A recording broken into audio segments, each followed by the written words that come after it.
안녕하세요. 그 월급에도 잠이 오게 하는 방송 머니스토리 TV 뭉치 양승민입니다. 반갑습니다. 반갑습니다. 꼰대 김광주입니다. 뭐가 그리 반갑습니까? 네, 오늘 우리가 반가운 손님을 모셨습니다. 야, 누굽니까? 항상 오라 한다고 오는 분이 아니야, 이분은. 누군데? 네. 행복경제연구소장님을 특별히 모셨습니다. 네. 그 과거에 저희 방송을 했었죠. 그래서 과거 방송 기록을 보니까 약 1년 정도 방송하시다가 1년 동안 이제 외도를 하시고 다시 돌아오신 것 같아요. 한번 소개해 주시죠. 우리 간만에 청취자분들을 위해서. 예, 청취자 여러분 반갑습니다. 행복경제연구소 장 점오 이영재입니다. 반갑습니다. 오, 야. 1년 동안 외도한 게 아니고 1년 동안 이제 다른 데서 계속 불려다니느라고 우리가 섭외하는 일정이 1년 걸렸다. 1년 주기로 여러분을 찾아뵙는 행복경제연구소장 이영재 소장입니다. 여기 지금 그 바탕화면에 띄우는 사진이 이 소장님과 누구죠? 애들인가? 네, 딸내미랑 아들. 딸내미랑 아들. 다른 아들이요? 몇 살 때입니까? 한 2년 전쯤일 겁니다. 2년 전쯤이면. 딸은 다행이네요. 소장님 안 닮았어. 근데 딸이 저 닮았다는 이야기 많이 듣습니다. 아, 그래요? 2년 전쯤이면 이제 또 살살 말 안 듣겠네요. 저 때도 말 안 들었죠. 더 안 듣겠는데 지금. 그래서 오늘 우리가 소장님을 모신 이유는 과거에 이제 방송을 하고 보면 자녀 경제 교육 관련돼서 좀 문의가 좀 왔었죠. 그리고 이제 이제 조금 저희도 이제 좀 별 할 게 없어 사실은. 농담이고 우리 청취자분들한테 또 우리 소장님 그동안에 어떻게 지내셨는지, 그리고 강의를 많이 하시고 있으신데 그 강의 속에서 그 자주 올라오시는 질문들이 있으시다고 많이 들었어요. 그래서 그 얘기를 듣다 보니까 되게 좀 공유하고 싶은 내용이 많아서 이 자리에 어렵게 모시게 됐습니다. 근데 이 자녀 경제 교육을 받으면 행복이 자라긴 자라요. 지금 제목이 행복이 자라는 자녀 경제 교육인데 행복이 자라는 게 보여요? 좋은 질문을 하셨는데 네네. 사실은 제가 2007, 8년도경부터 이제 시작을 했어요. 네. 그 당시에는 그냥 정말 단순한 생각으로 아이들한테 용돈을 얼마를 어떻게 줄까 라고 해서 이름 그대로 용돈교육으로 시작을 했는데 사실 뭐 저 강의에도 가끔씩 소개했지만 경상도 남자입니다. 지금도 아직 사투리가 남아있는데 전형적인 경상도 아빠 남편으로서 가정에서 대화도 거의 없고 특히 자녀와 대화할 거리도 없고 그렇죠. 정말 나름 힘들었죠. 근데 경제교육을 매개로 하다 보니까 사실 처음에는 단순하게 용돈 교육을 시작했는데 오히려 그 좀 부작용이라면 좀 표현이 그렇긴 하지만 그 경제교육의 부작용으로 인해서 오히려 가정의 대화 또 자녀와 대화 증진 등등을 통해서 정말 이제 그 부작용의 효과를 제가 만끽을 해서 이 혼자만 알아서는 안 되겠다 싶어서 이제 강의도 하다 보니까 그래서 제 강의 제목을 행복이 자라는 이름 붙인 이유도 거기에 있습니다. 그래서 이 경제 교육을 통해서 특히 아빠가 주도적으로 참여하시면 이 가정의 행복 증진을 직접 여러분들도 경험하시게 될 겁니다. 그래서 경제 교육이 되게 중요한 것 같아요. 요즘 이제 금맹이라고 얘기하는데 오늘 신문 보니까 삼성전자 임원들이 퇴직하는데 교육을 하는데 공인인증서 발급받는 방법부터 교육을 한다 하더라고. 그러니까 모르는 거야, 안 해보니까. 그래서 실질적으로도 우리나라들 그 금융지식 수준이 이제 OECD 국가 중에서 지금 하위권에 머물고 있고, 그래서 그 경제 교육에 대한 게 굉장히 중요한 이슈인 것 같아요. 맞습니다. 저도 강의에 가서 가끔씩 퀴즈를 내면 예금과 적금의 차이에 대한 퀴즈를 물어보면 오답률이 얼마인지 아세요? 너 어떻게 알아? 60%가 넘어요. 와. 예금 적금 우리가 흔히 일상적으로 거의 밥 먹듯이 하는 그 예금 적금 행위가 예금이 뭐고 적금이 뭐지 그 차이조차도 모르는 확률이 60%가 넘어간다는 뜻은 지금 너무나 심각한 금융맹이라는 의미가 되겠죠. 그렇죠. 우리가 예금하러 적금하러 간다 이러죠.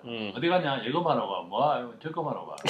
예금하려고 적금하러 간다 말이야. 그렇지. 예금하고 적금하고를 이렇게 같이 쓰는 거죠, 같이. 뭐라 합니까 꼰대 지금. 그래서 오늘은 그 좀 Q&A 위주로 우리가 실질적으로 자녀를 키우시는 우리 청취자분들이 많으실 텐데 그 청취자분들이 좀 자녀 교육 그리고 자녀를 키우면서 좀 궁금한 부분들 위주로 한번 우리 소장님한테 대본 없이 막 찌끄리면서 한번 질문할 테니까 한번 그 좋은 의견 한번 청취하시도록 하겠습니다. 정신 똑바로 차리세요. 네, 똑바로 차리시고 바로 일단 제 기준에서 먼저 말씀드리면 이런 부분도 많이 궁금해했을 것 같아. 애들이 떼 쓰는 거 있잖아. 아빠 저거 사줘, 저거 사줘. 마트 가면 저거 사줘. 예. 그리고 이거 오늘은 이것만 살 거야라고 얘기를 하고 가지만 실질적으로 가면 이제 애들 눈이 뒤집히는 거죠. 그래서 이제 그런 이제 뭐 사달라고 떼냈을 때 이런 부분에 대해서는 어떻게 해야 되는 겁니까? 그렇죠. 실제로 많은 특히 맞벌이 부부들 음. 자녀한테 미안하잖아요, 평상시에. 그렇지. 그래서 그런 마트에 갔을 때 뗐으면은 그 미안한 마음을 물질적으로 보상하려고 하다 보니까 밀리죠. 밀리지. 그러면은 이제 이미 자녀가 이제 그죠? 이제 떼쓰기로 부모 마음을 조정하는 것이죠.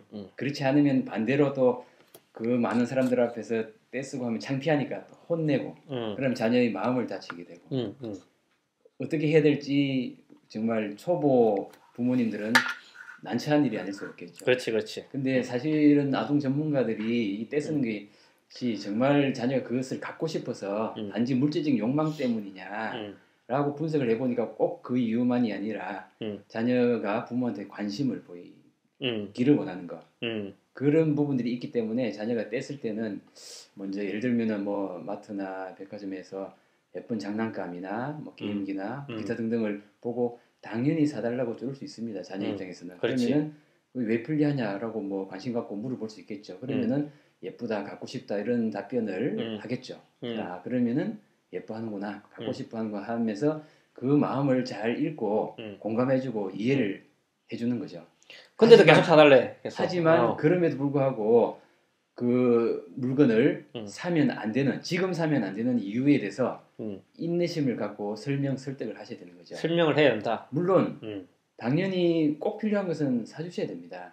하지만 우리 가정 형편에 너무 안 맞고 너무 자주 사달라고 하고 너무 비싼 것을 사달라고 했을 때 부모님이 나름의 기준이 있을 겁니다. 1년에 뭐 몇 번 생일 때다, 명절 때다, 뭐 아니면 금액이 얼마다 이런 기준에 대해서 가급적이면은 뭐 1년에 한두 번씩은 사전에 합의하면 제일 좋고 하지 않더라도 부모님이 나름 정해진 기준을 넘어섰을 때 안 된다라고 일관성 있게 설명하셔야 되는데 대부분 부모님들이 뭐 예를 들면 그 상황 모면하기 위해서 다음에 사줄게라고 부모님은 회피를 하죠. 근데 부모님은 내년으로 생각하고 있는데 자녀는 어떻게 생각하겠습니까? 아, 다음번 방문할 때는 사주겠거니 하니까 계속 서로 간에 그 거짓말이 돼버리는 부분이 있고 또 한 가지는 예를 들면은 자녀가 비싼 거 사달라고 하면 아 그거는 너무 비싸니까 싼 거 요거 사줄게 하면은 그렇지. 이제 꾀를 내죠. 아 이제 일단 무조건 비싼 거부터 찔러보고 그러면 이제 다음에 싼 거 요구하는 이런 식으로 꾀를 내기 때문에 안 되는 것은 그냥 일관성 있게 가정 형편이든 뭐든 아니면 횟수든 이렇게 기준을 사전에 서로 간에 합의를 하고 그 기준 하에서 안 되는 것은 일관성 있게 안 된다고 설득을 하셔야 되는 거. 혼내셔서도 안 되고. 그런데 그 상황 모면하기 위해서 그냥 덜컥덜컥 사주거나 아니면은 비싼 거 대신 싼 거라든지 이런 식으로 회피하는 방식으로서는 안 되겠다는 거죠. 그럼 마트를 갔는데 쉽게 말하면 요즘 애들 그 트니메 카드라고 하세요? 그 장난감에 그 애들 눈이 뒤집혀요. 그걸 보면 근데 그게 이제 갑자기 보이는 거야. 근데 보자마자 사달라고 얘기하는 거야. 근데 이제 소장님 얘기를 듣고 아 이러하니 안 된다라고 얘기하는데 이게 큰 애들은 좀 알아먹지만 이거 작은 애들은 이게 대화가 잘 안 돼. 또 때려서 계속 써. 안 돼, 사달라 이렇게 하는 거야. 맞습니다. 네. 그 인내심의 싸움입니다. 서로 혼내서도 안 되지만 그냥 너무 그냥 모른 척하고 외면해서도 안 되는 거죠. 왜냐하면 자녀가 사달라고 했을 때 자기의 관심 사항에 대해서 알아주고 관심 가져달라는 의미가 더 크기 때문에 그냥 안 되는 이유에 대해서 예를 들면 우리 가정 형편에 아니면 여러 가지 뭐 얼마든지 설명할 수 있겠죠. 아니면 사전에 마트 가기 전에 미리 또 합의를 볼 수도 있는 부분이고 그래서 안 되는 것에 대해서 일관성 있게 계속 해야 된다. 설득해야 되는데 그 인내심에서 지금 조금 피곤하다고 한번 밀리면 다음번엔 더 큰 후환들이 이제 닥쳐오기 시작하죠. 자녀가 머리가 굵어지고 하면은 이제는 통제 불가능한 상황. 상황이 되겠죠. 꼰대는 어때요? 우리 또 세 자녀를 이제 다 키워보시는 꼰대는 우리는 지금 뭐 용돈하고 아무 관계 없이 용돈을 받는 입장이라서 뭐 받는 입장에서 난 이제 역으로 생각하고 있어요. 아니 내가 우리 애들한테 뭘 좀 사주려고 해야게 뭐 좀 사주려고 사주라고 떼써야 될 것들을 지금 품목을 생각하고 있는데 이것을 이게 그냥 또 좀 언론이 필요하구나. 미리 아들하고 미리 언론을 좀 해봐야겠구나. 이렇게 생각하고 이런 생각이 번쩍 들었어요. 근데 애들 키울 때는 그냥 무슨 대화가 필요해. 그냥 뭐 집 아가피면 되지. 네, 그렇죠. 집 아가피면 되지 뭐. 옛날에 뭐 저희 세대 다 그래 했었고 네네. 그냥 부모님이 지시사항에 자녀는 무조건 따라야 됐던 그런 시절이었는데 요즘 그렇게 하다가는 정말 서로 간에 힘들어지죠. 특히 중고등학교 넘어가더라도 이제는 부모님이 자녀한테 오히려 부모한테 관심을 가져달라고 하지 않으면 이미 자녀들은 친구들 세계에서 그죠? 하기 때문에 그런 거를 감안한다면 미리부터 일찍부터 그런 대화나 이런 것들이 필요하겠죠. 또 이제 궁금한 게 꼰대는 궁금한 거 없어요? 어쩌면 또 애들한테 오늘 얘기해 보니까 그것만 궁리하시는 것 같아 지금. 그럼 뭐 애들 키울 때도 별 용돈 줄 돈이 별로 없었고. 그러니까 다 우리 애들은 자수성가한 애들.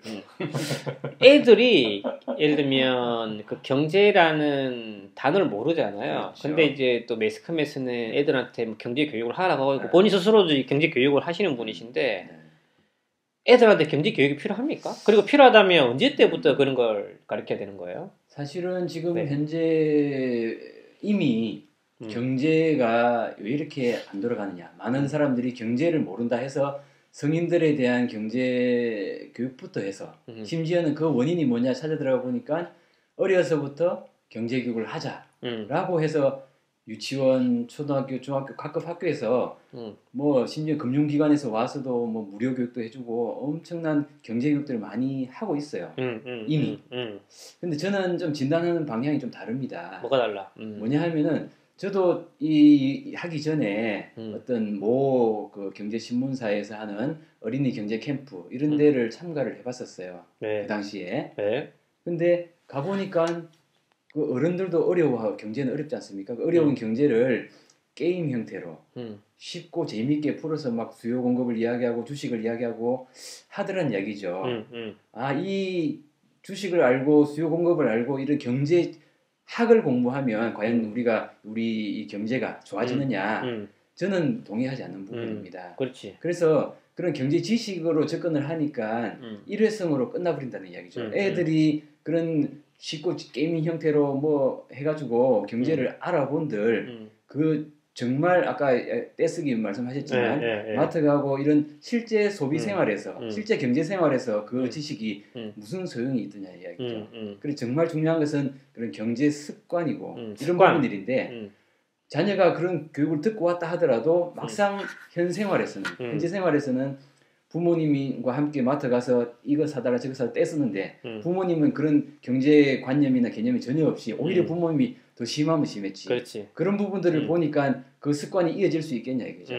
그렇기 때문에 경제를 지식으로 접근해서는 안 된다. 현재 시중에 어린이 경제 교육 이런 것들이 좀 폄훼해서 그렇긴 합니다만 대부분 지식 전달로 좀 끝나버리더라. 그래서 어린이 경제 교육이라는 표현을 많이 합니다. 근데 그 표현을 가만히 들여다보면 전문가가 남의 어린이들을 모아놓고 경제를 교육한다. 경제 지식을 교육한다. 이런 의미가 내포되지 않나 저는 그렇게 판단을 하고 그래서 저는 어린이 경제 교육이 아니라 자녀 경제 교육. 자녀는 누굽니까? 내 자녀죠. 그래서 교육 주체는 그런 경제 전문가가 아니라 올바로 관념을 교육받은 해당 부모님들이 해당 자기 자녀들을 가르칠 수 있는 그래서 자녀 경제 교육은 부모님을 가르치고 올바로 가르치고 그래서 가정에서 마트에서 이렇게 실제 경제 생활을 할 때 자녀한테 올바른 소비 습관이나 욕망 조절 이런 것들을 실천시키는 것이 진정한 의미의 자녀 경제 교육이 아니냐라고 해서 저는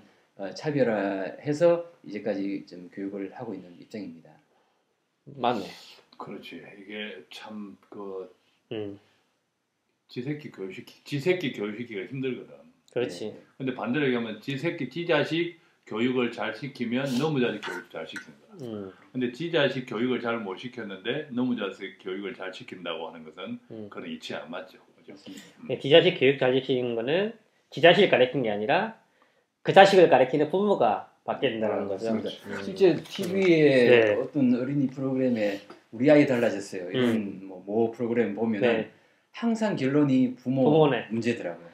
부모가 그 결론이 부모가 달라지니까 우리 아이가 달라진다. 그렇죠. 실제 부모님들도 학교에서 어릴 때 뭐 그런 경제를 배운 적도 없고 뭐 신용카드다 뭐 홈쇼핑의 지름신이다 이런 많은 문제점들을 스스로 자녀들 앞에서 노출을 시켜놓고 내 자녀만큼 그렇게 되지 않기를 바라고 올바로 자라기를 바란다는 것 자체가 어불성설인 거죠. 그래서 자녀 경제 교육의 가장 핵심은 결국은 부모님의 솔선수범이 되는 거죠. 자, 그럼 보통 이제 자녀 경제 교육에 그게 어린이 경제 교육까지 포함해서 보면 주로 이제 이런 서적들에 좀 많이 나오는 또 전문가들이라는 사람들이 하는 이야기 중에 공통적인 것 하나가 어릴 때부터 그래서 뭔가 저축이든 투자든 이것을 경험하게 해라. 이렇게 있거든요. 근데 많은 분들이 오해하는 것이 그 저축과 투자, 특히 심지어는 투자해가지고 아이 때부터 주식까지 가르치는 기업을 가르치고 주식을 경제의 어떤 정보 지식을 가르치는 그런 쪽으로 가고 있는데 저는 반대하는 입장입니다. 그거 자체가 나쁘다가 아니라 실제로 경제의 가만히 그 근본으로 들어가 보면 뭐냐 이거죠. 욕망이라는 거죠.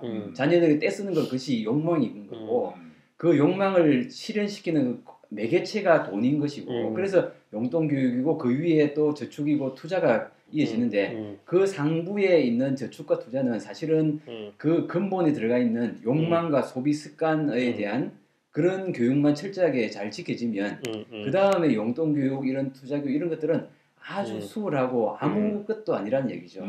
그래서 이 소비교육, 욕망 조절에 대한 그 습관을 힘을 배양시키고 나면 그 다음에 이런 막 각종 경제 정보 지식 이런 것들은 아무 에너지 없이 수월하게 달성할 수 있는데 지중해 그런 경제 교육들이 대부분 그 지엽적으로 말단적으로 단지 보여주기에는 그럴듯하거든요. 막 각종 게임기로 해가지고 그래 투자도 하고 막 이래 하는데 아무것도 아니라는 얘기죠.